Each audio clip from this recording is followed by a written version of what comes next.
रजीम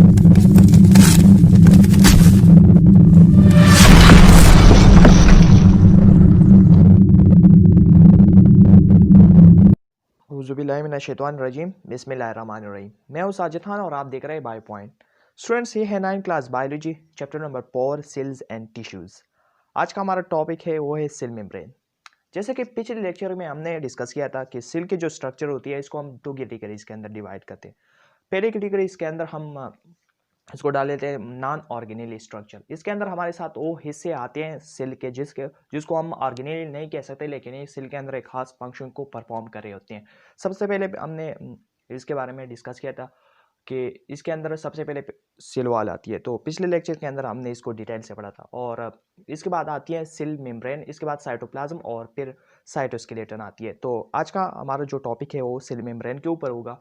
इसमें हम इसके स्ट्रक्चर के बारे में पढ़ेंगे, इसकी केमिकल कंपोजिशन के बारे में पढ़ेंगे और इसके बारे में जो डिफरेंट मॉडल पेश किया गया है उसके बारे में हम डिस्कस करेंगे और फिर इसके फंक्शन के बारे में आज के लेक्चर में हम डिस्कस करेंगे। तो वक्त ज़ाय किए बगैर लेक्चर शुरू कर देते हैं।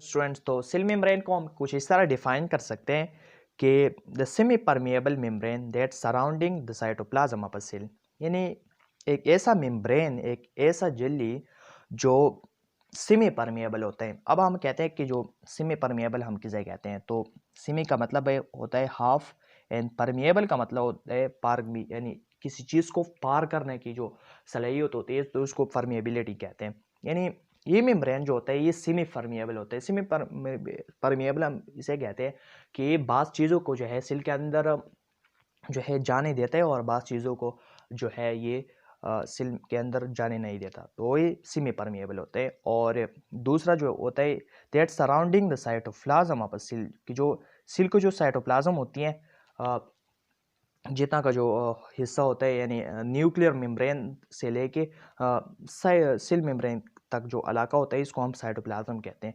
तो वो साइटोप्लाज्म को जो है एक कवर कर रहे होते हैं, तो इसको हम सेल मेम्ब्रेन कहते हैं। नेक्स्ट हम आते हैं कि इसकी लोकेशन क्या होती है, ये कहाँ पे पाई जाती है।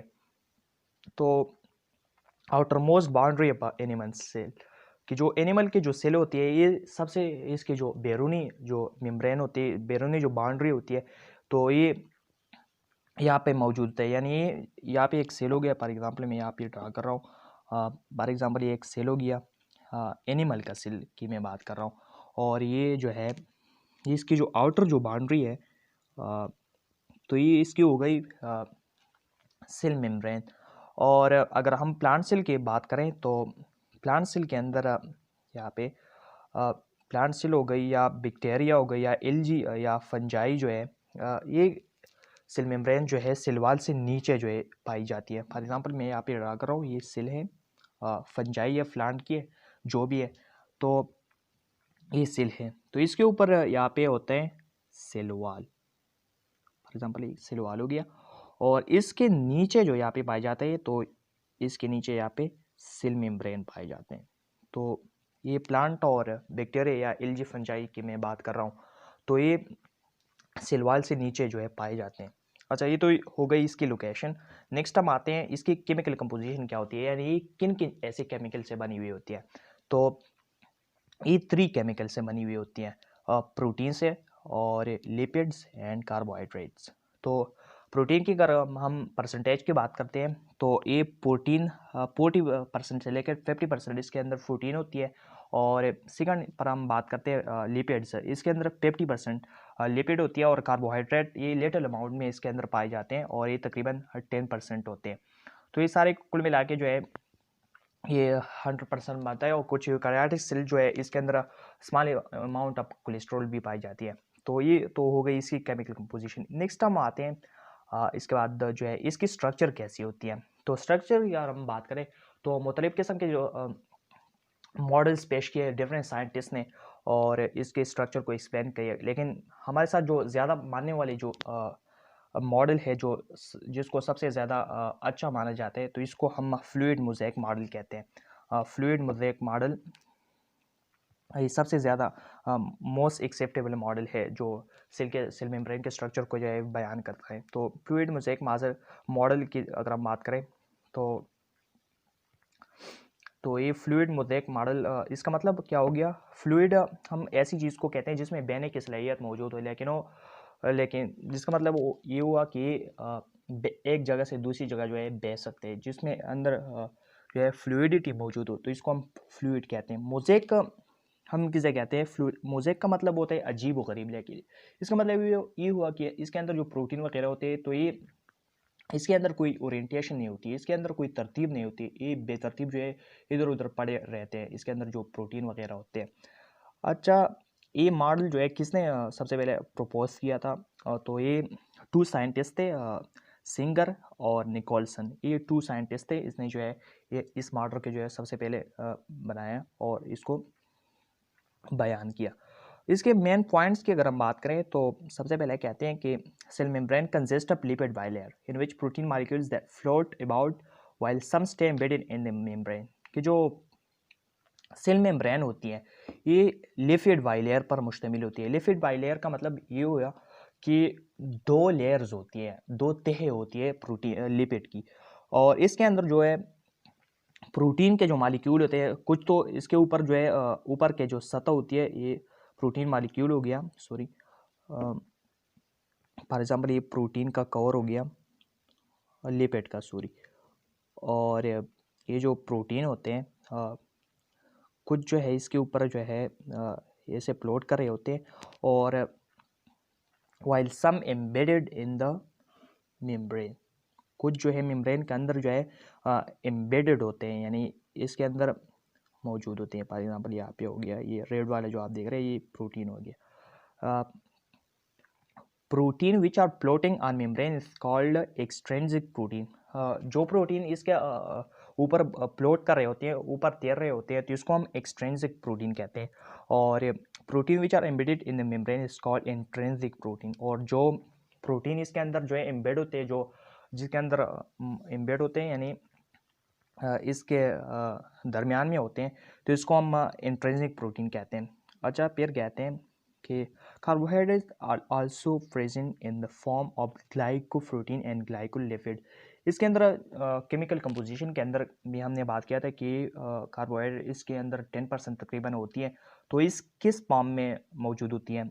तो ये ग्लाइकोप्रोटीन या ग्लाइकोलिपिड्स के फॉर्म में मौजूद होती है।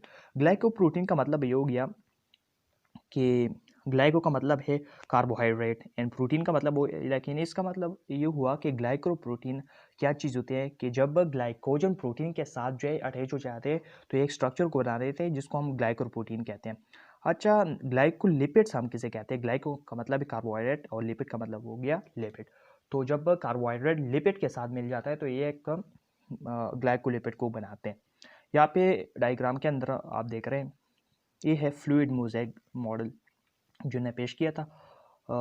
तो ये है डायग्राम इसकी, ये जो आप देख रहे हैं ये सिल्क की जो इनर लेयर है और ये जो आउटसाइड वाला लेयर है, एरिया है।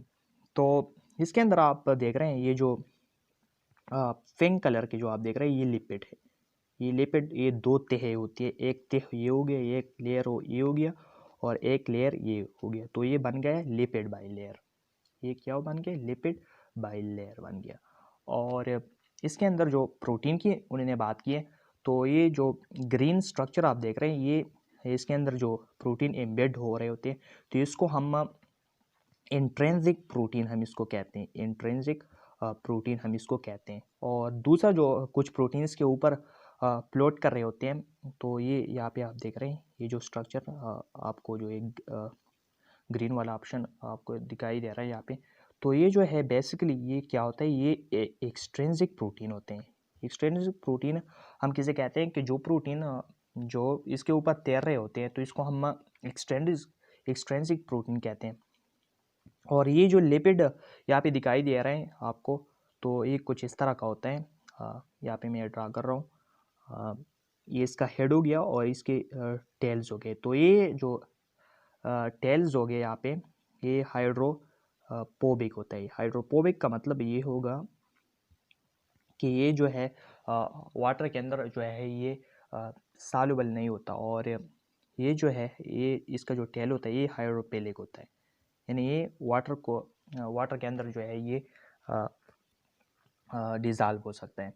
और यहाँ पे जो है कार्बोहाइड्रेट की हमने बात की थी कि अ, किसके फॉर्म में मौजूद होते हैं, तो ये ग्लाइकोलिपिड्स और ग्लाइकोप्रोटीन के फॉर्म में जो है मौजूद होते हैं। फॉर एग्जांपल यहाँ पे आप देख रहे हैं ये लिपिड है, ये जो पिंक वाला ऑप्शन आप देख रहे हैं ये है लिपिड, और ये जो ब्लू वाला जो आप देख रहे हैं ये है बेसिकली कार्बोहाइड्रेट से जो लिपिड्स के साथ अटैच होते हैं। तो इसको हम क्या कहते हैं, कलेक्टिवली हम इसको ग्लाइकोलिपिड कहते हैं, यानी ये ग्लाइकोजन जो है लिपिड के साथ यहाँ पे अटैच हो रहे होते हैं।